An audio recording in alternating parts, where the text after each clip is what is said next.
and pour me into you.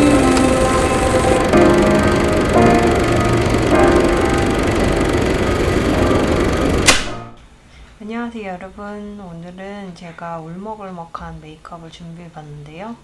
작년에 좀 힘든 일이 많았었는데 그런 얘기들 좀 썰을 풀면서 그에 맞는 메이크업을 약간 슬픈 일을 회상하는 듯한 메이크업을 한번 해볼게요. 여러분 작년 잘 보내셨어요? 저는 작년에 조금 별의별 일들이 좀 많이 있었어요. 제일 컸던 건 제 몸도 좀 안 좋았는데 할머니가 화이자를 1차로 처음에 먼저 맞으셨어요. 근데 점점 한쪽으로 이렇게 기우시는 거예요. 어느 날 이렇게 산책을 이렇게 걷다가 한쪽으로 이렇게 픽 쓰러지신 거예요. 기절까지는 아니고 쓰러져서 이게 주변에 어떤 청년이 도와줘서 일어나서 이제 병원에 가야겠다고 생각을 했죠. 근데 그날이 토요일이었는데 다들 기절까지는 아니니까 좀 이상하다 해서 월요일에 병원에 갔어요.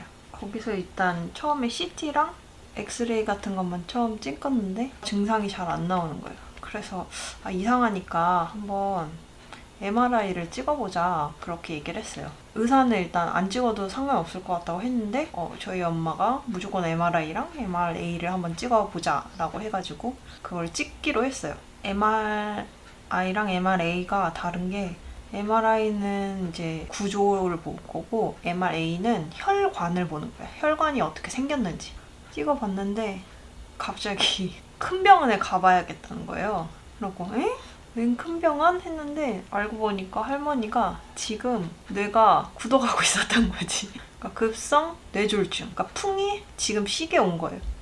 그 백신 부작용으로 풍이 오고 있는 거예요. 깜짝 놀라서 이제 큰 병원에 갔어요. 동네 좀 큰 병원에서 의뢰서를 떼가지고 큰 병원에 가요. 근데 응급실도 대기가 이렇게 타 있거든요. 내가 간다고 바로 진료를 볼 수 있는 게 아니야. 그 앞에는 응급차가 수십 대가 서 있고 응급실에 들어가려는 많은 사람들이 그 앞에 그냥 서 있어요. 땡볕에. 그날이 여름이었는데 그렇게 한 3시간 기다렸나? 근데 그게 선풍기도 없고 그냥 진짜 도로변에 서 있다 보니까 앞에 계속 앰뷸런스가 계속 뜨겁잖아요. 뜨거우니까 계속 나는 열이 오르는 거야. 할머니는 그나마 시원한데 조금 앉혀드렸는데 거기 앞에 그렇게 앉을 수 있는 자리도 10좌석도 안 되는 것 같아. 의자도 뭐 그냥 병원에서 쓰던 의자를 그냥 몇 개 갖다 놓으면 거기에 앉는 거예요. 근데 환자들이 거의 다 앉아있고 아픈 사람이 나만 있는 게 아니니까 사람들이 되게 많아요. 거기서 멀리 갈 수도 없어. 거기서 부르면 바로 들어가야 돼. 안 그럼 진료를 못 봐. 그러니까 그냥 계속 대기를 타고 있는 거죠. 더 위중한 사람들은 구급차에 실려서 그 구급차들이 그냥 계속 서 있는 거죠. 저는 그때 3시간을 기다렸는데 이제 우리 차례가 된 거지. 근데 보호자가 나밖에 없는데 내가 1도가 올라버린 거야. 그날이 35도인가? 3시간 정도 밖에 서 있었다? 그니까 1도가 올라버린 거야. 그래서 그 사람들이 체온을 쟀을 때 1도가 높다고 보호자가 출입이 안 되는 거야. 급하게 삼촌을 불렀죠. 그렇게 해서 기다려서 거진 한 4시간을 기다렸는데 병상이 없어서 치료를 못 한다는 거야. 실컷 기다렸는데 병상이 없어서 못 들어간다. 다른 병원에 그냥 연계해서 가야 되는 거죠. 또 다른 대학병원에 또 연락을 해가지고 되는 병원을 해달라고 해서 이제 또 다른 큰 병원에 이제 3시 갔어. 3시 갔는데 거기서도 이제 응급실이 난리가 난 거죠. 응급처치를 해야 되니까. 왜냐면 할머니 뇌가 그때 굳어가고 있는 거니까 정신이 없었죠. 거긴 응급실을 들어갔어. 거기도 간다고 내가 바로 치료를 하는 게 아니라 뭐 쓸 것도 되게 많고 뭐 인증도 많이 해야 되고 막 그래요. 그러고 나서 이제 겨우 이제 할머니가 치료를 받나 보다 했는데 뭘 좀 먹을 거를 사려고 나왔는데 응급실에 간 지 한 30분? 안 돼서 응급실이 또 셧다운이 된 거예요. 코로나 환자가 응급실에 와버려서 그 응급실이 폐쇄를 해버린 거예요. 그러니까 나는 밖에 있고 할머니만 그 안에서 이제 그래도 진료는 볼 수 있게 그렇게 된 거죠. 쉐딩 해줄게요. 그렇게 해서 이제 할머니는 계속 치료를 받았죠. 근데 다행히도 예후가 괜찮아서 할머니가 응급실에 갔을 때는 할머니가 걸을 수 없는 지경이 된 거예요. 휠체어를 타고 다녔고 이제 마비가 오기 시작하니까. 근데 다행히 병원에서 치료를 잘 해가지고 지금도 병원에 다니면서 이제 예후를 계속 관찰을 하는 거죠.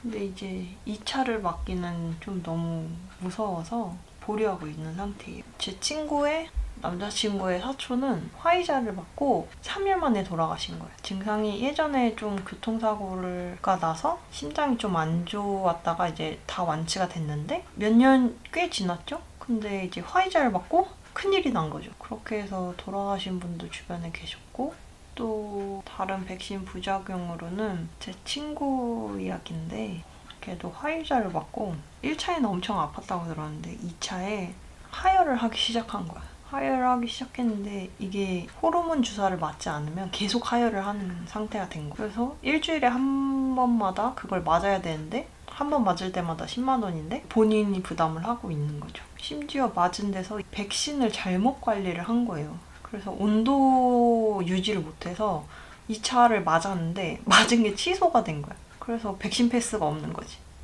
저도 지금 1차를 맞았는데 제 안 좋은 부위가 진짜 발로 차는 것처럼 진짜 아파. 그런 부작용이 있었다. 그렇다고 안 맞기에는 좀 또 코로나 때문에 또 돌아가신 분이 주변에 계셔서 그것도 너무 무서운 거죠. 그분은 이제 할머니셨는데 몸이 안 좋으셔서 집에서 요양보호사만 왔다 갔다 하시는 분이에요. 할머니는 계속 집에서만 계시고, 근데 요양보호사만 왔다 갔다 했는데 코로나에 걸린 거지. 그러니까 어디서 걸린지 모르겠다는 거지. 코로나 확진이 되고 나서 이제 병상을 찾는데 병상이 없는 거죠. 어떻게 병상을 찾았는데 안타깝게 할머니를 간호를 하고 싶어도 그냥 CCTV로만 할머니를 본다는 거예요. 코로나에 걸린 지 2주 만에 돌아가셔가지고, 돌아가셨는데도 이제 시신을 볼 수는 없고 다 화장을 해야 된다고 하더라고요. 화장도 바로 할 수 있는 게 아니라 마지막 순서까지 기다려야 된대. 일반적으로 돌아가신 분들은 다 먼저 화장을 하시고 마지막 자리가 비면 화장을 치를 수가 있는 거죠. 마지막에 받아볼 수 있었던 거는 그 돌아가신 유골 한만 딱 받은 거야. 근데 너무 슬펐는데 코로나로 돌아가시니까 문상을 아무도 안 오는 거야. 장례식장에 저를 포함해서 친구가 딱 2명 왔어. 밝은 컬러로 먼저 깔아줄게요. 그렇게 주위에서 들렸던 얘기들이 나한테 일어나니까 저도 꽤 충격적인 한 해를 보냈던 것 같아요. 제가 이런 컨텐츠를 찍는 이유는 이게 생각보다 누구한테나 일어날 수 있는 일인데 주변에 이렇게 이런저런 얘기를 들어놓으면 솔직히 당하면 당혹스러워서 아무것도 할 수가 없긴 한데 그나마 조금 덜한 것 같아서 저희 할머니도 이제 이게 부작용이니까 당국에 신고를 했잖아요?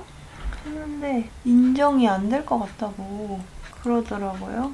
그 의무기록서랑 뭐 치료했던 그런 것들 다 제출을 했거든요. 근데 인정이 안 되고 있는 상황이에요. 그래서 여러분들은 만약에 이런 일이 생기면 최대한 빨리빨리 병원에 가서 더 아픈 거를 막는 게 일단 우선이고요. 주변에 좀 어르신들이 나이가 70 이상 정도 된다 하면은 CT랑 엑스레이 이런 걸로는 뭐 크게 뭐가 잘 안 나오거든요. 그래서 MRI나 MRA를 찍어보는 거를 저는 권장드릴게요. 근데 이것도 신기한 게 동네 MRI랑 큰 병원 MRI랑 또 다르더라고요. 저도 일단 몸이 안 좋아서 계속 병원에 다니고 있는데 계속 뭐가 안 나오는 거야, 동네에서. 그래서 큰 병원에 갔는데 거기서 나온 거지. 증상이. 그래서 기계 차이도 조금 있다. 동네에서 아무리 커도 큰 병원은 따라갈 수가 없구나. 뭐 이런 걸 좀 느꼈습니다. 그리고 생각보다 어르신들이 뇌졸중으로 돌아가시는 편이에요.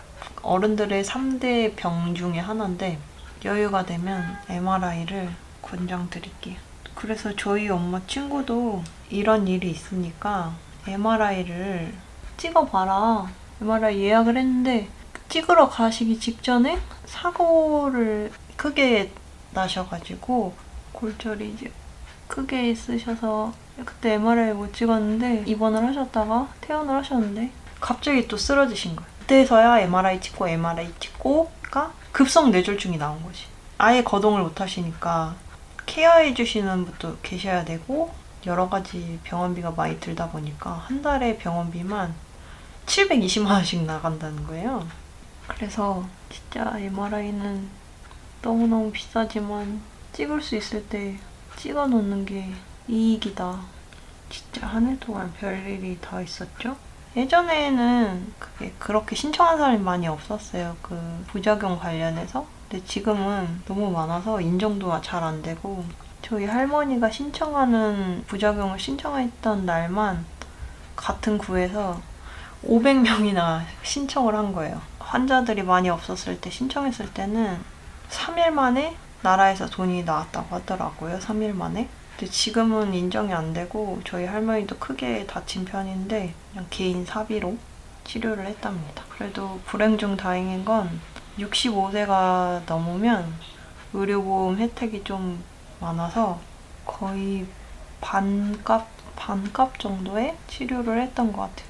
그래서 작년은 너무 슬펐답니다. 이걸로 코 밑에 좀 칠해줄까요? 이랑 섞어가지고 코 밑에 총총총총 반짝이를 좀 줘볼까요?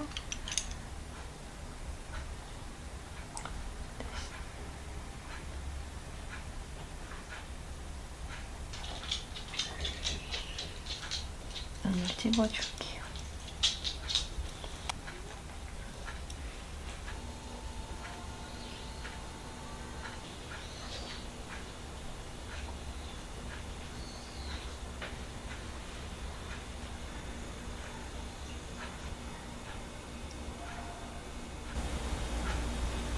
이렇게 또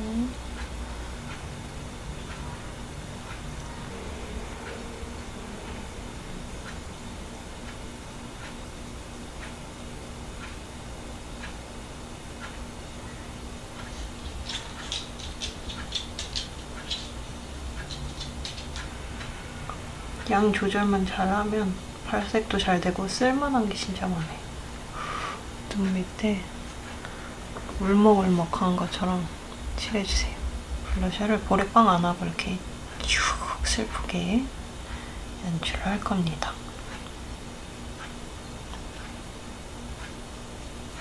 요새 잘 쓰고 있는 레어 카인드. 쿨톤 분들이 베이스로 좋다고 해서 샀는데 진짜 좋아요. 이렇게 발라서 해줘요. 외곽에 섀도우를 줘서 좀 그려줄게요. 눈 밑에도 한 번 더 가요. 어뮤즈의 립글로즈를 발라서 촉촉하게 연출해볼게요.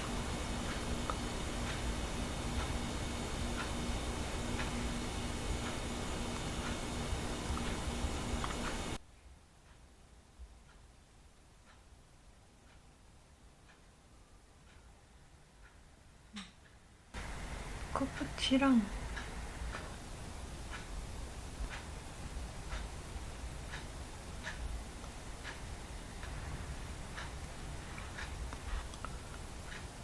이쪽에 하나